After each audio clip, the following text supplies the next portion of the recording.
Welcome to Behind the Muscle podcast. Today's guest is an IFBB pro bodybuilder. Today's guest is Jason Lowe. Jason, welcome to the podcast. Hey, how's it going? Glad to be here. For sure, man. It's going great. I appreciate you taking a little time out of your day to chop it up with me. I kind of like to ask all my guests a couple questions just to kickstart the podcast conversation. So the first question I have for you is, who are a few of your favorite bodybuilders of all time? So I didn't really grow up watching bodybuilding or really knowing anything about bodybuilding. But of course, Arnold Schwarzenegger from the movies and everything, kind of got me interested in just, the big arms, the big chest. Always wanted to have something like that. When I did get into bodybuilding, I looked at people like Lee Labrada as far as the art and the posing. I think he's the greatest of all time as far as that goes. Terrence Ruffin might be catching up to him, but I don't know. I kind of just got little bits and pieces from everybody, For sure. That's cool. I don't know if I really had any one huge inspiration as far as it went. Are there any current athletes in the IFBB that you kind of maybe you don't look up to them, but you just really respect their physiques and they're kind of maybe a little bit of motivation to kind of push you in the gym and in your bodybuilding career? There's a ton of them that I respect their physiques and respect their work ethic. I think what I respect almost more than anything, though, is the people that are, intelligent about it and put out a lot of information for the people that don't know things. You got people like John Jewett that does a really good job with that, and he has a phenomenal physique. Chris Tuttle is good with that, puts out a lot of good information. There's a lot of them. And then like Fuad with his podcast has gotten a good group of guys together to put out a lot. JP does a really good job. So cool. Excellent. Okay. So I want to know, when did you start lifting weights? Kind of like what age, and then what was the reason behind that? it's kind of always been my outlet, I guess. I can look back to whenever I was, elementary school, third, fourth grade, whatever. If I got in trouble, my parents sent me to my room. I had a pair of dumbbells. I'd go in there and start going at it to take out the frustration. I got my first gym membership when I was seventh grade. So that's probably 12, 13 years old. My older brother got a membership. I joined with him. I could only go with him because I was too young to actually be there. But I've just always enjoyed lifting weights. As far as knowing what I was doing, probably didn't start till my mid-20s. But I've always just loved working out and pushing myself. Awesome, man. Now we're going to kind of get into your backstory here. But you said that kind of like, it wasn't until maybe you started like really competing and stuff that bodybuilding kind of came to the forefront. What were, or who were some of your early influences in terms of when you were younger, in regards to like kind of like maybe athletes or celebrities or anything of that nature that you kind of looked up to, if it wasn't necessarily bodybuilders? I don't know if it was, of course, like I said, Arnold Schwarzenegger from the movies, Sylvester Stallone, watching Rocky and stuff like that. But I guess probably more of an influence would be like my older brother being bigger than me. He liked to work out. He was stronger, and I was trying to keep up with him. He played football and stuff like that too. So it's like almost more trying to keep up with him. My dad, it was three boys. I was the middle child, and my dad would sit there and, just playing around, be like, all right, let's see who can do more push-ups in a minute. Let's see who can, we had a rope swing in the backyard. It was probably 30 feet. Who can climb to the top, just kind of playfully, putting us in competition with each other. But, I always enjoyed it. So. Awesome, man. Now, you touched on having the boys and everything, being the middle child. What else kind of shaped your childhood? Were you involved in sports or any other extracurricular activities? Kind of just paint that picture for us, if you don't mind, Jason. I was always very active, but I never played any like team sports or anything like that. You know, I grew up in a very small town. So it was back, my parents, if it's light outside, you better be outside playing. You can come inside and play some video games or watch TV whenever it gets dark. But we were always riding bikes places, jumping on the trampoline, throwing the football around, you know, rollerblading. You know, we were always just active doing something. And we did have a good group of friends that would go to the rec park and play football or baseball or something like that. But I was never really on a team sport officially. So what did you, what outside, just like playing outside and riding bikes and stuff, what was kind of like, what would you say kind of made up your childhood in time, in terms of time that you spent doing something? I mean, were you in like band, or were you artistic? What was kind of like that thing for you during your younger years? Honestly, it honestly was mostly just that, playing with, like, I mean, we did have a lot of friends that would get together and we'd have full, you know, full on football games out on the rec park field, or go to the local high school and play on the football field. And I mean, they were all out, like they didn't play around. But and we did it pretty regular. Like it was like a every Sunday thing during the season.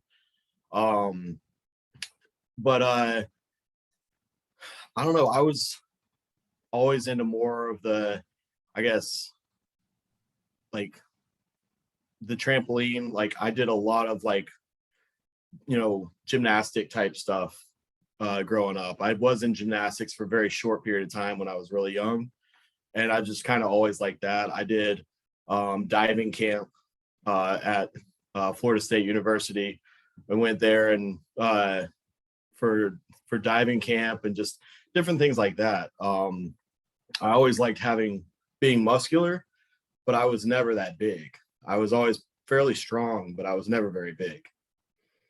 So when you were kind of like getting towards the end of high school, what were kind of some ideas in your head in terms of what you were going to do next? Or maybe what did you want to become when you were at that age, kind of the teenage years, getting ready to graduate from high school? I had zero ideas. Okay. I literally, like I said, from a small town, and I don't know why I thought like this. I wish I didn't, but I just kind of thought I was stuck there. You know, I was like, all right, I'm going to take over my family's restaurant and keep working the restaurant and stay in this small town forever. You know, that was kind of just, I didn't have any big plans. I didn't think anything was possible. I didn't know bodybuilding was really something that you could actually get into and make money with, or, you know, start a career in that. Even like personal training or anything. I thought that was something that you would do as a part-time thing while you're going to college, not like something you could actually have a career in coaching and training people. So I always loved fitness and bodybuilding, and well, fitness training, stuff like that. I just didn't realize that was actually a career option. So I really had no clue. I kind of thought I was stuck in this small town, and that was part of the reason why I kind of, like, after high school went off into just like more of the party mode and doing stupid things instead of chasing something, you know, positive and like shooting for a goal. So when did the shift happen, or when did you kind of like get to a point where you're like, hey, like, you know, something's got to change, or hey, here's bodybuilding, I'm going to go in this direction? Just touch on that, because I think, you know, a lot of times we hear people talking about, you know, the end result, or how they, you know, got this money or fame or whatever, but it's kind of the not to be cliche, but like the journey or the process of getting there that really impacts people. So where was that breaking point for you when you really maybe had an awakening, or kind of were like, hey, there is more than just this small town. I don't have to be in this stuck place the rest of my life? Well, there were, I'd say three major points that really like brought me to where I am. And the first one would be where my older brother passed away in a car accident. And I really went off the deep end and partying, drinking, and just making really bad decisions. And then a few years of doing really stupid things, getting in trouble, I saw a picture of me. Like, I had always been in shape, you know, and picture of me at the beach with a beer belly going on and just looking sloppy and a mess. And I was like, that isn't me. I got to do something about this. So I got back into the gym pretty serious and, you know, cut back on all the partying and drinking. But it was still one of those things where I was going out every now and then, you know, on the weekends or every other weekend at least, still doing stupid things. And then the real trouble happened where I got the DUI. And that's when I was like, okay, this has got to end. I'm just completely ruining my life here with nothing to show for it. And I had started bodybuilding at that point, but not gotten serious about it. And so I told myself, all right, as soon as I'm done with all the legal ramifications of getting that, I got to get out of this town and just start fresh. And so that's when I decided to move, take bodybuilding more serious, make, you know, training and coaching and stuff like that part of my like goal as a career. You know, when I first moved, I was working in a nutrition store and personal training, and then just kind of kept building from there. Excellent. What were kind of, first of all, like, where did you move to? And then kind of like, what were some of those steps of you kind of like putting your life maybe back together, or, you know, setting yourself up for something better or greater in the future? Like, where did you move to? And then like, how did you determine that? And then just talk about maybe a couple of those steps in terms of really going all in with bodybuilding. So I moved to Daytona Beach, Florida. I was already in Florida, but I was on the opposite side up in the Panhandle, near Tallahassee. And I was really lucky. My aunt lived here on the beach, and she let me stay with her for a few months until I found, you know, got settled with my job, found a place to live. Can't thank her enough for that. And then especially on the beach, she lived right there. And so that was, I kind of wish I was still there. It was so nice to wake up to. Like I said, I was working in a nutrition store and personal training, actually at the LA Fitness in Daytona that had just opened up. But I kind of used that to, as I made more contacts and I got the reputation that I didn't have back in my hometown, where I was known for being the guy to show up to all the parties and stuff. I built the reputation of, you know, being very diligent and strict on my fitness lifestyle, and started getting that reputation. And then I took obviously my personal training business to somewhere I could actually make money instead of LA Fitness, and started doing that on my own. And the more I got into bodybuilding, the more research I did, the more I learned. I started coaching people little by little and learning more and more. And I was still coaching myself at the same time too, while I was competing. So eventually, when I finally hired Chris Aceto, it was kind of the decision of furthering my education. So as a trainer and slash coach, what are some things that you kind of value or appreciate about, you know, training people, coaching people, helping other people with their fitness, with their bodybuilding? What excuse me, what's something that you value or really enjoy about that, Jason? I mean, it's rewarding just when you can get somebody to a goal that they've been, you know, maybe they've been trying on their own for a long time and they just haven't been able to figure it out or get there. You know, somebody that's truly motivated and you can get them to where they want to be, help them reach their goal. It's obviously really rewarding. Or just someone that might even have health issues because of their weight. So I don't just coach, you know, bodybuilders or competitors, the lifestyle too. And, you know, it's awesome coaching competitors. You get to see them on stage and, be the best that they've ever been.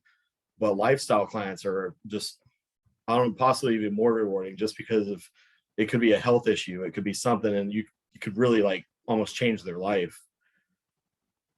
So let's get into kind of your competition history, and just kind of like you really stepping into bodybuilding full on. So when did you actually compete first, and then just unpack kind of the competition history? I knew that you were coached by Chris Aceto, so then let's also transition into just you deciding, like you said, you wanted to hire him more actually to further your education. So when did you start competing? When was your first show? Let's talk about that, and then let's talk about you hiring Chris Aceto and that relationship a little bit.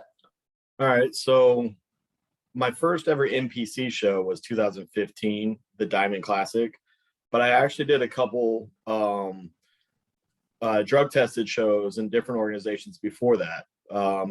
I did a couple NGA shows, OCB. I don't know if you know those organizations, but I competed there. I actually turned pro in the NGA and did a couple pro shows. And then I realized there's not really anywhere you're going with that. I think it's amazing for people that want to stay natural and want to just do it as a hobby, or just a passion.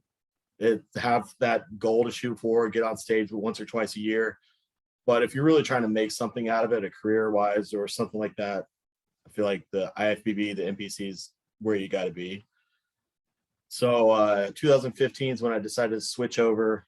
I did the Diamond Classic, like I said. I won the overall as a light heavyweight bodybuilder. And then just went straight. I had been a pro in the NGA, so I was like, oh, I got this too. Went straight to the universe and got taught a lesson really quick. I got like 9th, I think. And then I was like, I got to get bigger. I was a small light heavyweight. I think it goes up to 198.25 for light heavy. And I was like 182. So I started bulking up really hard, and then they announced the classic physique division. So the next year I came in the classic. I won the very first classic physique show in Florida. I won the overall there, and then just started making my run for my pro card. It was Junior USA's after that, and I got like 13th, and my feedback was that I was a little too big. So I just dieted down harder and harder. Junior Nationals, 6th place, North Americans, 3rd place, Nationals, 4th place. And then I went straight back into Junior USA's the next year and got my pro card.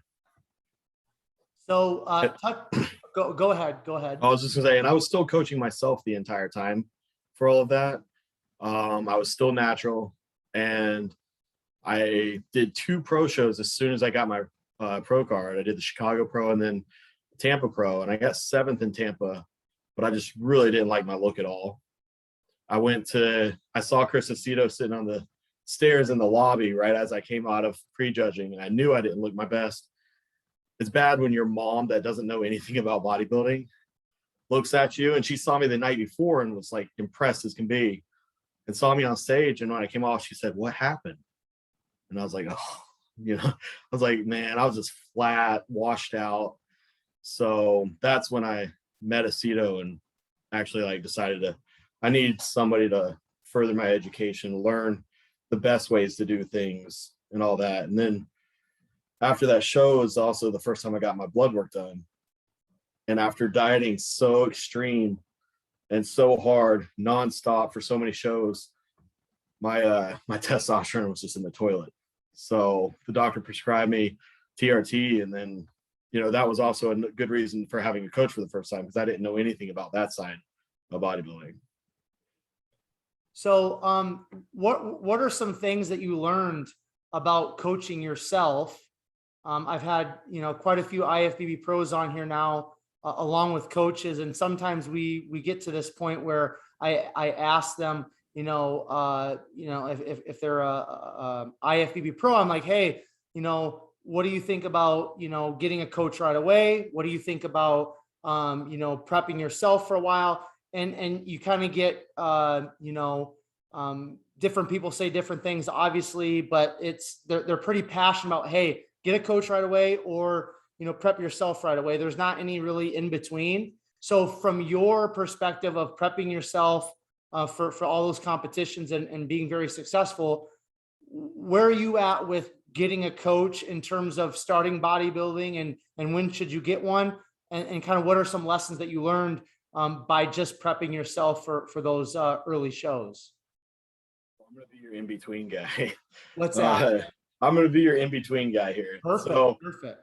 I think there's really good, like, positives and negatives to both things. I'm happy I did it because I did learn so much about my metabolism, about just macronutrients and how to calculate things, when to pull back, when to add cardio, I think it made me a better coach, just learning myself. I think it's good to have that base of knowledge. Even when you have a coach, then you know when to ask questions. When, if he tells you to do this, why he might be saying that, or if you don't know, that maybe you should ask something, or if you're not comfortable with something, to bring it up to your coach. I think at the same time, had I gotten a coach earlier, I probably would have been a bit further ahead in my career. And I think so that's a positive, getting a coach early on. You take a lot of the guesswork out for the first bit, and you can still learn a lot, especially if you get a coach that is willing to educate. I know there's a lot of coaches out there that, if you have a question, they'll answer it. But for the most part, here's your plan, execute the plan. But there's a lot of coaches out there that are very good with educating along the way. There's so much information on the internet as well, as far as podcasts go, different things. I think, like I was saying, John Jewett puts out, he has his university podcast he's been doing, very educational. Chris Tuttle does a lot, Jordan Peters. So there's a lot of information out there that you can learn on your own. And then there's a lot of coaches that are willing to educate too. So I think you just got to be careful about what coach you get if you're very new. I think once you're experienced, most of the top coaches are, going to help you get where you want to be. So touch on that for the young, athletes out there, the young people, or people that are just kind of novice in terms of bodybuilding. Because that is a reoccurring theme on this podcast when we talk about coaching and how to pick a coach.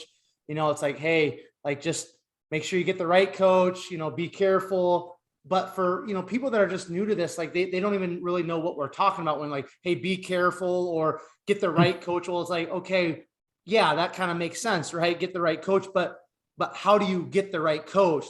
Touch on that a little bit if you wouldn't mind. If you're very new to the sport, honestly, I'd probably start off, maybe even try and find a local coach, that can be there in person with you and show you the correct way to do things. If you're very new to even training, if it's more new to the nutrition side and the supplement side, stuff like that you need coaching on, they probably don't need to be as local like that. But it needs to be someone that's willing to answer the questions, not someone that's just going to give you a protocol and expect you to do everything you're told. I think it's someone that needs to be able to explain why they're telling you to do this and that. Great point.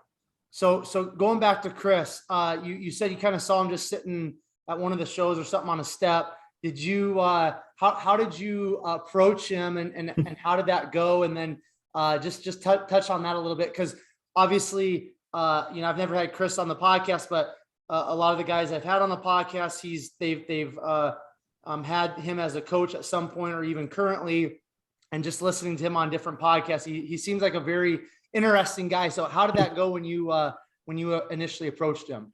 He is a very interesting guy. It's funny. My wife will see his emails to me and she'd be like, what the heck is he talking about? You really have to decipher some of the things he says. But he was sitting on the stairs in the lobby right as you came out of the prejudging, and I was with my family. I was like, hold on just a second. I got to go introduce myself to Chris Aceto, because I was like, I think he could help me in the future. And I don't know how else to reach out to him. Otherwise, I heard he's difficult to get in touch with sometimes. So I just walked up and I was like, I introduced myself. I'm like, hey, I'm Jason Lowe. I just competed. And I was like, I've never had a coach before. I really am a big fan of everything you do. And a lot of the athletes and the way you bring them into shows, I'd love to talk about maybe getting some help sometime. And he said, you're a pro? I was like, yeah. He's like, you just competed? I was like, mm-hmm. And he's like, all right, send me a picture right now of us, because in an email, he's like, because otherwise I probably won't respond if you reach out to me. He's like, I get 100 of these a day. People telling me they're going to be the next Mr. Olympia. So I just can't respond to everybody. He's like, send me your picture and remind me that we met right here, and then I'll respond to you. So I did that, and he's like, all right, right now I've got a lot of guys getting ready for the Olympia. As soon as the Olympia is over, let's work together and let's start talking. So right after the Olympia, they announced that they were going to add classic physique to the Arnold Classic the next year. And if you had been top 10 in a pro show, you could apply to enter.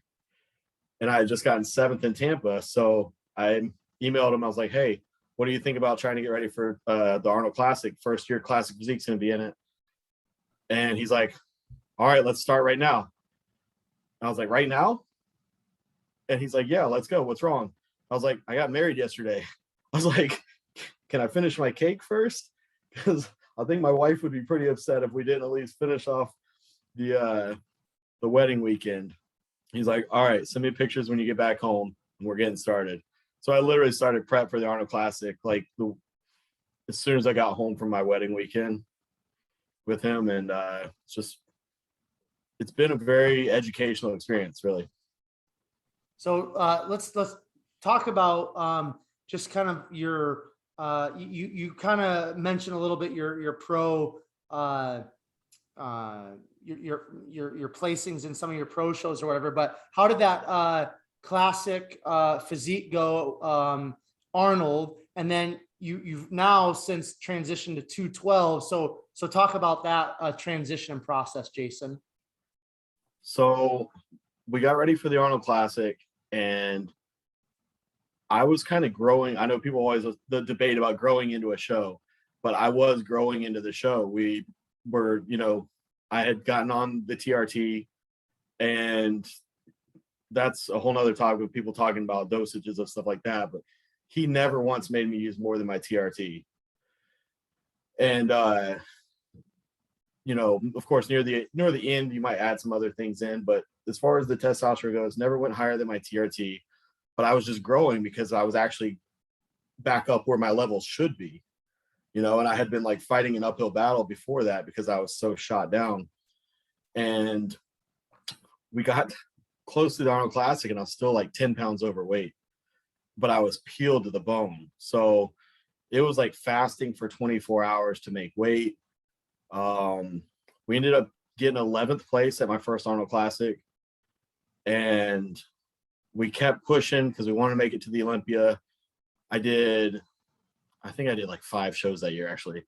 Arnold, we did the Upper Midwest Championships in Fargo, North Dakota, a few weeks after the Arnold, and then one in Omaha, Nebraska. Then we did the Tampa Pro, and a week after Tampa, we went to San Antonio Pro, and I won the San Antonio Pro. I got 3rd in Tampa a week earlier than San Antonio, and the 2 that beat me, Andre Pierre from Canada, who he had just come down from open bodybuilding to classic, and he was just massive, and Keon got 2nd, and I was 3rd, and then I went a week later and won San Antonio and qualified. But Tampa was the final chance to qualify for that year Olympia, so San Antonio qualified me for the next year. So I was going to be done with Classic, but since I was already qualified for the Olympia, I stuck in Classic for one more year, did the Arnold again, and got 7th place. And then I think we didn't do another classic show. We went to the Olympia, and I didn't place at the Olympia. It was so hard to make weight that by the time I weighed in, tried to fill back out, the look just wasn't the same. I was flat yet smooth, but I was like, if you saw the pictures 4 days out, it was like insane, but I was like 208. So we decided actually at the Arnold earlier that year that Olympia was going to be my last classic physique show. And then it was just putting on some size to try and move into 212. So what year was it that you made it to the Olympia in classic? So 2019 was my classic Olympia. I qualified at the end of 2018, but it qualified me for the 2019 Olympia for classic. And then so 2019, that Olympia was the last time that you competed in classic. And now since then you've transitioned fully over to 212. Is that correct? Yeah. So 2019 classic physique Olympia. And then 2020, we did Tampa Pro, New York Pro, and Chicago Pro, and the Olympia in 212. And how did those shows go for you? Tampa was kind of a bust. We kind of played the size game, and I just wasn't conditioned enough. And so I told Chris Aceto, and this is where I come back to needing to have good communication with your coach, and knowing your body by coaching yourself for a while first is good knowledge to have whenever you want to communicate with your coach. I told him after Tampa Pro, I was like, look, I don't care about my weight. I don't care if we lose a little size. Bring me in skinless. I want to be the most shredded guy on that stage. And so we just pushed hard. It was 5 weeks, I think, in between the shows. And I moved up from 11th place at Tampa Pro to 2nd place in New York Pro. And I think that was my best for sure. 5 weeks after that, I wasn't sure if I was qualified on points from 2nd place in New York. So I jumped into Chicago just to secure that. All I needed was top 5, and I ended up in 5th, which I still feel I could have been up a couple places higher. But it secured my Olympia qualification on points. So we went to Olympia, and at the Olympia, I got 11th. Excellent. So not bad for considering I didn't place in classic physique at the Olympia the year before, and then moved up to 11th place in the 212 1 year later. No, absolutely, dude. It's exciting. Something. This is a topic that I haven't discussed with anybody yet. And you mentioned you're placing down here, and then you're kind of up here. So there's a little bit of a roller coaster. Obviously, you're going from classic to 212. But so often we see, and I've got somebody in my head right now, an Olympian open men's competitor that he's had 3 coaches, I think, this year or end of last year into this year. So this coach hopping thing is something that you hear a lot about. Now, obviously, you're with one of the best coaches of all time. So that's got to be some sort of comfort and security just in your own internal being, right?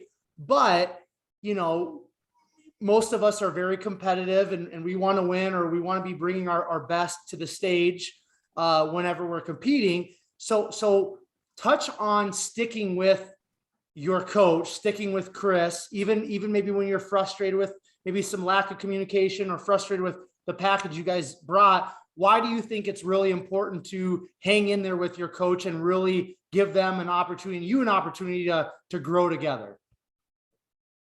I think, especially being a coach myself, I see,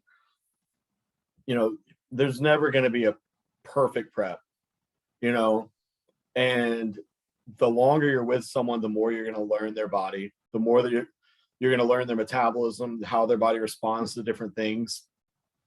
And if you switch to a new coach, they're going to have to start over from the beginning and start learning all those same things that you've already been working on for a year or 2 years with the previous coach. So I think in some cases, it might not be a bad idea, because if you've just never hit the mark with that coach, You know, it doesn't mean he's a bad coach, just might not be the coach for you. You know, somebody else's methods might work better for you. But we've hit the mark more than not hitting the mark with, you know, me and Chris. So we've never been completely off, but I don't have the structure that someone like, you know, Keon or Chris Bumstead, you know, where they can, especially Keon, like phenomenal, right? He could come in at 80% and probably still beat most people, you know? So I need to be 95 to 100% to be in that top three, you know? And so if I'm a little bit off, my placing is going to drop. And I think a lot of times the judges don't just judge on what you look like compared to the other guys. I think sometimes they judge you on what you look like compared to your last show. So if I come in a little bit worse, they're like, we've seen you better, you know? So I don't know. I don't think it's always, I think this year is a good example of why you should stick with your coach, no matter, even if your placing is a little worse, because Tampa Pro, I think, was the best I've ever looked this year. And I got 6th place. It was one of the most insanely tough lineups. I mean, crazy stacked, 26 guys in 212, crazy talent. And even though I 6th place, and of course I wanted to win, I still think it's the best I've ever looked. So I don't think you should always, you know, look at your placing and get upset with your coach over that. He wasn't a judge, you know. The judges have their preferences and they're looking at in person. And sometimes, you know, you just, even if you're at your all-time best, somebody else is better. Yeah, that's the name of bodybuilding, right? I mean, genetics is a huge part of it. And, you know, you mentioned Keon, everything that I've heard from other podcasts and, you know, commentary type people are like, you know, have we seen him 100% yet? I mean, he's only competed, I think, in 2 competitions and then 212, but those 2 shows, I hear kind of the quote unquote expert saying he's 80 to 85%, and that's it. And like you said, he still wins his shows, right? So it's like, you can't control that. All you can do is control yourself and the physique you bring. And that's bodybuilding, right? So that I appreciate you touching on the importance of sticking with a coach, at least, you know, for an extended period of time. I think it is very important. So I appreciate you touching on that, Jason. Something I want to go back to, you brought up blood work, and obviously it was very important and very crucial for you to get that blood work for the first time, because you found out something pretty significant in terms of the low T. Is that something now that you get done every 4 months, every 6 months? What does that blood work testing look like for you now? And what would you say to the people that are in bodybuilding that have never got their blood work done yet? I think everybody needs to get it done, for sure. If you're young, maybe you don't need to get it done every 4 months or something like that, but you definitely need to see where you're at, especially, I would say, before starting a competition season, and when you're done with that competition season, you know, to make sure you're healthy before you start pushing your body to the extremes, because everything we do is extreme.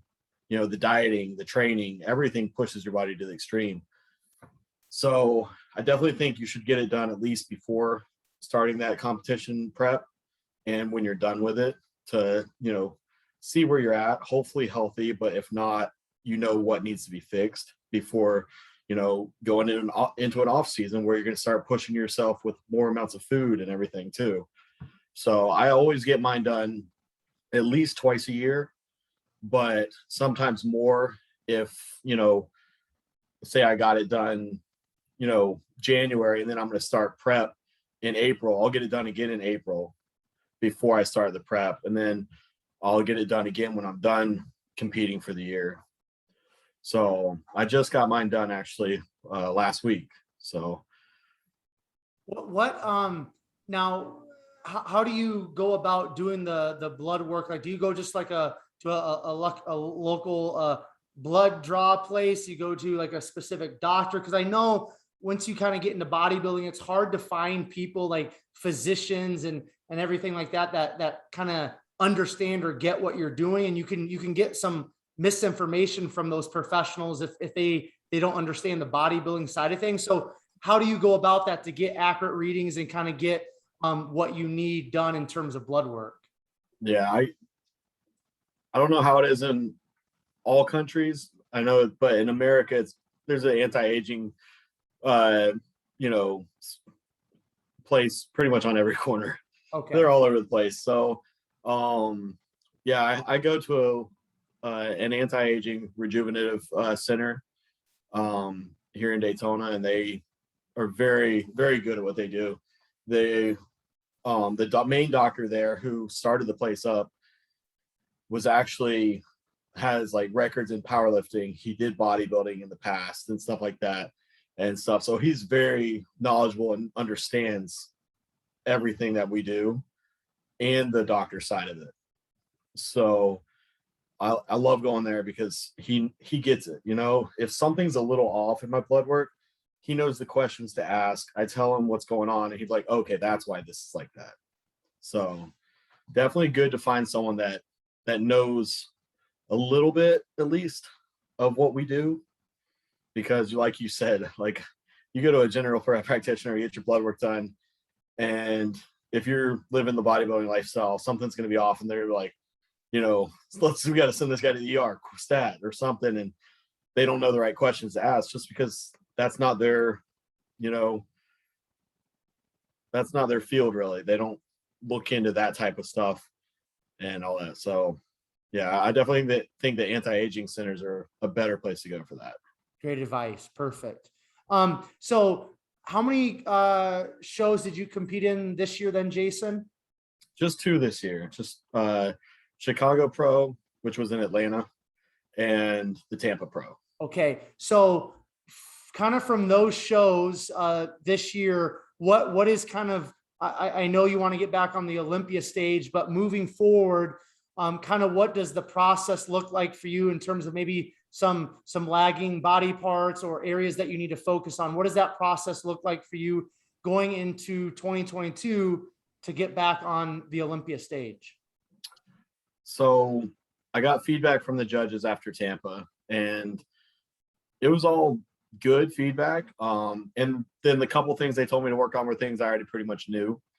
I ended up being about 207 on stage in Tampa, so I have room to grow, and which is that's 7 pounds up from New York Pro last year though. So I mean, I did make a good amount of progress. I just need to repeat that now.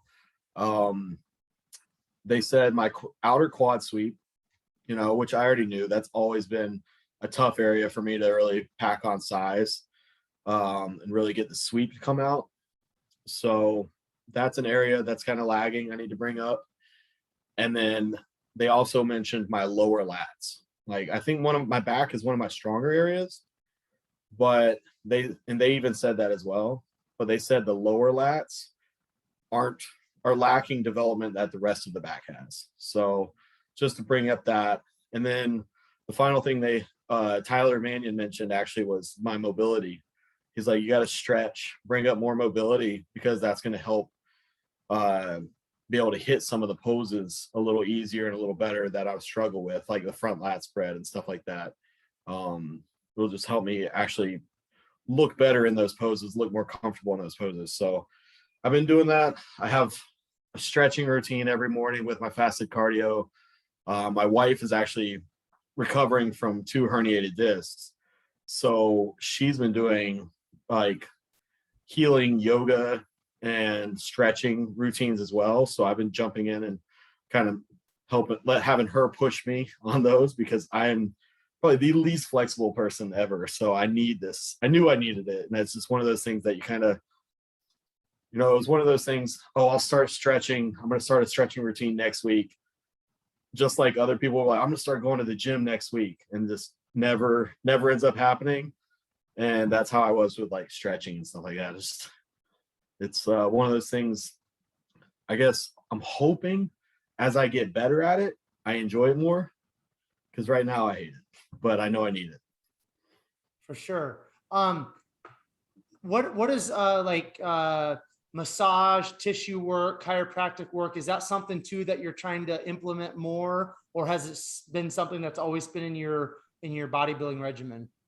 I actually started that regularly. I want to say the beginning of 2020.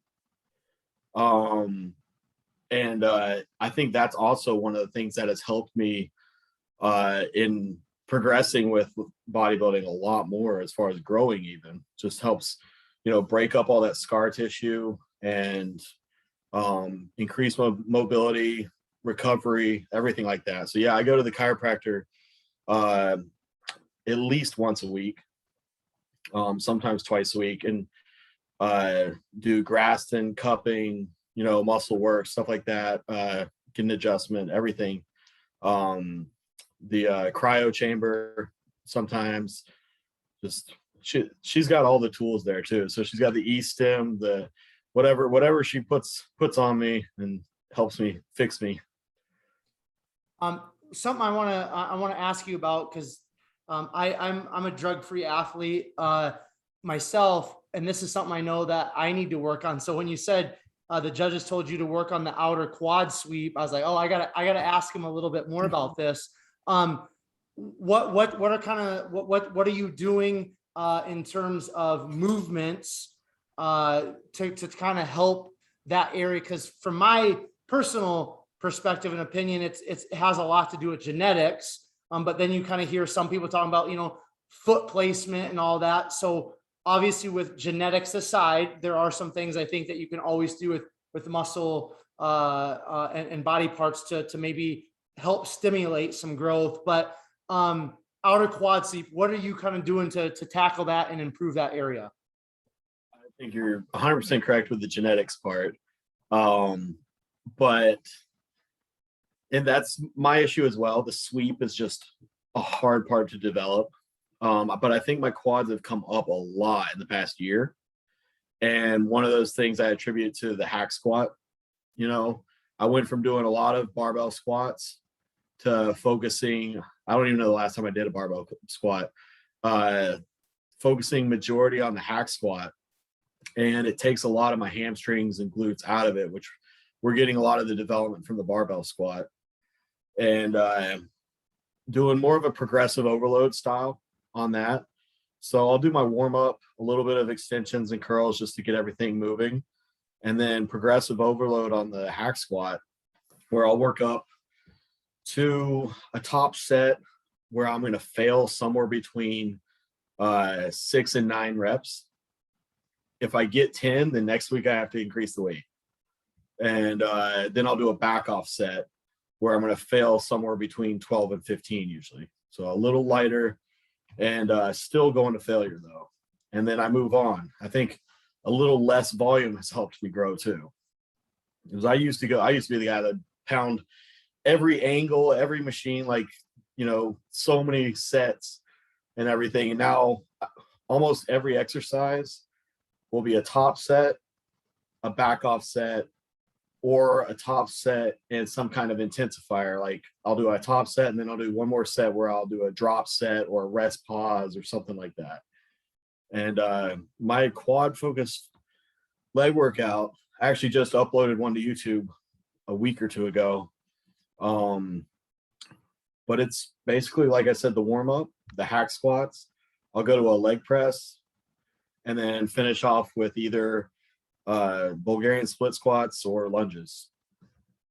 Now, are you like on the hack squat, leg press? Are you concerned about your foot position? Have you played around with that, or do you kind of just take a comfortable foot position for yourself? So on the leg press, I do think the foot position kind of matters. I think though obviously the lower your foot position, the more quad you're going to get.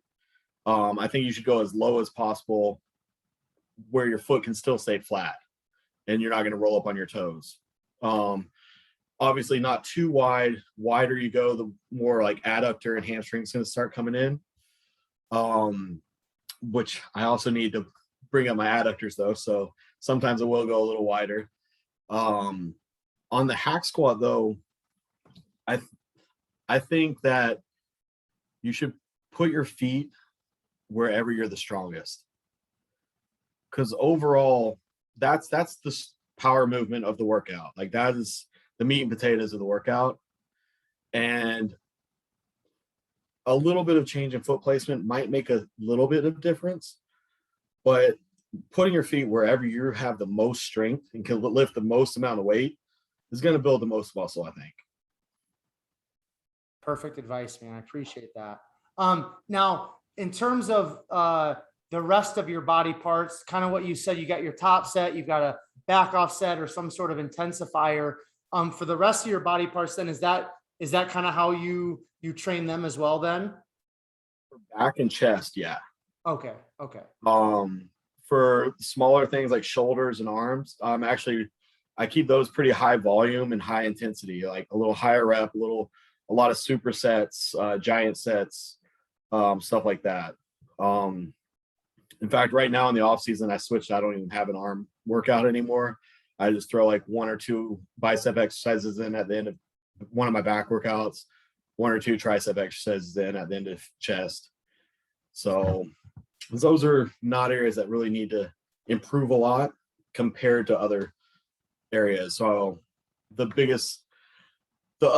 final thing, hopefully I mentioned about like making these improvements, the things that have changed is just recovery. I used to be the guy that would train 7 days a week. I just always train. And now focusing more on recovery has made a huge difference. So I make myself take 2 rest days at least a week, in the off season. In prep, I go to just 1 rest day just because I mentally can't take it. I go crazy on the rest days, but I've forced myself to take at least 2 rest days because recovery, that's where you grow. And so those rest days, because different people kind of look at rest days in a different light, but are those kind of like the days where you're going to the chiropractor, you're getting the tissue work done, or are those days where it's like just completely, you're just a vegetable, you're just hanging out, you're just chilling? What do they actually look like for you, Jason? So one of my rest days is when I'll go to the chiropractor for sure, get all that done. I still try and stay fairly active for the most part, just because I'll just go out of my mind if I'm just sitting around doing nothing. So, I use those days as just getting stuff done. That's when I'll mow my yard. I'll do my yard work. I'll, do my meal prep for the week. I'll do, just get stuff done on those days. Whereas on the training days, I can really kind of mentally prepare for the gym and go in and give it 100% everything I've got, and then come home and decompress, So on those rest days, I try and get everything done. All the adulting things that we don't want to do, right? Yeah, exactly. We're gonna kind of head towards the finish line here. A couple more things I want to touch on with you, Jason. In regards to future plans in bodybuilding, what is, if you kind of have an ultimate goal, what is your ultimate goal within competition of bodybuilding? Ultimate goal. Obviously, I think anyone that's serious in the IFBB wants to be, top dog at the Olympia. I guess shoot for the stars, So, of course, that'd be a goal. And I think, an eventual top 3, top 5 placing at the Olympia is entirely possible. But beyond that, if my body wants to keep growing the way it has been, I'd love to jump in and do some open shows as well. I think I still have room to grow in the 212 for now, but if everything's clicking well and keeps, growing and, I'm feeling healthy and feeling good, I'd love to, eventually jump in and see how I compare in some of the an open show here and there too. That'd be pretty cool, man. Like just being able to go from classic to 212 to open, that would be definitely some progression. I think an amazing goal would be to make it to the Olympia in all 3 categories. That's definitely a lofty, awesome goal to have, and that would be an amazing accomplishment, dude. I think it would be awesome. I don't see myself ever being like the Mr. Olympia in open bodybuilding. I don't honestly want to be that big. If I did open bodybuilding, I think I could have a very competitive physique around 230, 235. I don't think I'm never going to be one of the 255, 260 pound guys on stage. But at 5'8", I think 230, 235, I could be fairly competitive. And, not at the Olympia, but at other pro shows, I think I could do fairly well. That's still a lot of muscle to gain. So that's still a bit in the future, but it's definitely something to strive for, though. And that's that's really the name of bodybuilding, right? Is progression. I mean, if you just slowly but surely progress, then that's a win right there in and of itself. I want to ask you kind of one more thing here, kind of in closing and wrapping things up, kind of the influence of Dragon Ball Z. What talk about that, if you don't mind, a little bit. Oh man. I started watching Dragon Ball Z probably in middle school. And it's funny because back then it was like, though, you were the nerd, and now it's like the popular thing. Everyone's talking about it. People are rapping about it, stuff like that. But I don't know, it's just one of those things where, like I said, I was the middle child, kind of looked up to my older brother as far as he was stronger than me, and it made me push to try and keep up with him. I'd run home from school, rush in to watch Dragon Ball Z on Toonami or whatever. And I guess it was just the underdog pushing to always push beyond the next level, to beat their best and be, prove everyone wrong, that, they can push to the next level. And I just, like, they have no limits. And so that's what I enjoy. I like seeing the underdog push beyond their limits and overcome things. And so it's kind of the same approach I take to my training. And then, so also too, when you, like your posing routines in competition, you kind of like, take some Dragon Ball Z influence and interlace that into the routines. Am I right? Yeah, I've done several poses. For some reason, I didn't even realize I was doing this, but someone pointed out to me that I'm choosing a lot of villains poses, but I guess they're just more iconic. They come out there with like the arrogance and have that poise and stuff. So their poses are a little more iconic. But yeah, I'm trying to research a few like other anime and Dragon Ball Z characters that hit good poses to try and bring into next year's routines too. Cool. Okay, last thing then, you just brought up next year. Do you have kind of a show in mind, or what are you thinking in terms of where you're gonna kickstart 2022 for competing? I don't have any shows in mind yet.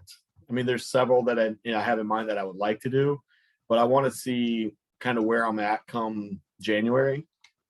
Because last year, the Olympia was the end of December. So my entire improvement season was from, January to April. I didn't really have a ton of time. So I have that much time, since my last show to the end of the year. I could start a prep in January or February if I wanted to. But if I'm making really good progress and I'm hitting a stride and everything like that, I might kind of want to take another month or two to keep putting on size and improving the areas that need to be improved and see where I'm at. So I think it'd be nice to do a show early in the year, but if I'm, like I said, hitting that stride and really making good progress, I might wait until a little later. Although that kind of backfired this year, since I only had 2 opportunities to make it to the Olympia and didn't get there. But I don't know. I would like to do an earlier show, but we'll just see how progress is going in the improvement season. All right, man, that sounds great. Jason, we had a very thorough conversation, touched on a lot of different topics. Is there anything that you want to leave the listeners with? Any final words, any final thoughts? And then also on top of that, please feel free to share if somebody wants to follow along, if somebody wants to reach out to you, connect with you, just share the Instagram, the YouTube, all those places where people can find you. Yeah, for sure. So, I mean, I guess final words to anyone listening. I guess my biggest thing is just to find your passion, you know, because you can turn in from whatever you're doing to something productive and positive in your life that can take you where you want to be and where you're going to be happy. That I wish I had found my passion earlier in life. So find your passion and pursue it, and then just work every day to beat your best. As far as following me, Instagram, IFBB_Broku. YouTube is just my name, Jason Lowe. I'm trying to get better at that. I've been progressively working at it, but YouTube's a lot of work. Yeah, that's about it, I guess. Cool. So they can find you on Instagram, find you on YouTube. Is there a website or anything like that, or just Instagram and YouTube right now? Just Instagram and YouTube. Yeah. Okay, cool. And then just to also for the listeners to remind them, you said that you do some training and coaching, and it's not just all competitors. You also do lifestyle. So I'm assuming if somebody's listening, maybe they've been following along for a while in terms of your bodybuilding experience. If they want to reach out to you for training, nutrition, coaching, all of that, no matter whether they're competitor or just more lifestyle general, they can reach out to you. I'm assuming through Instagram for that, correct? Yeah, DM through Instagram, or you can email me at finalformphysiques@gmail.com. Perfect. All right. So Jason, like I said, before we turned on the mic here, thank you very much for taking some time out of your schedule just to chop it up with me, share your bodybuilding experience, not only with myself, but the listeners. It's greatly appreciated, my man. Yeah, no, I'm happy to come on anytime. I appreciate you having me. Cool. All right. So listeners, just really quickly, thank you so much for listening. It's always greatly appreciated. One huge favor I would ask of you, as you found great value and drew great value from Jason's episode, as you learned some things from him, I would just ask that you take this episode and please share it on all of your social media platforms. And also another huge favor, go to the Behind the Muscle podcast, YouTube, make sure you subscribe. I am just grinding hard to just get as many top level IFBB pros and coaches on the podcast, usually 2, 3, 4 a week. So go to the YouTube channel, subscribe. That's where you can kind of follow along and keep in line with all these awesome conversations and interviews with the podcast. Finally, I will leave you all with this. Remember, behind the muscle, there's always a story. We'll catch you guys later.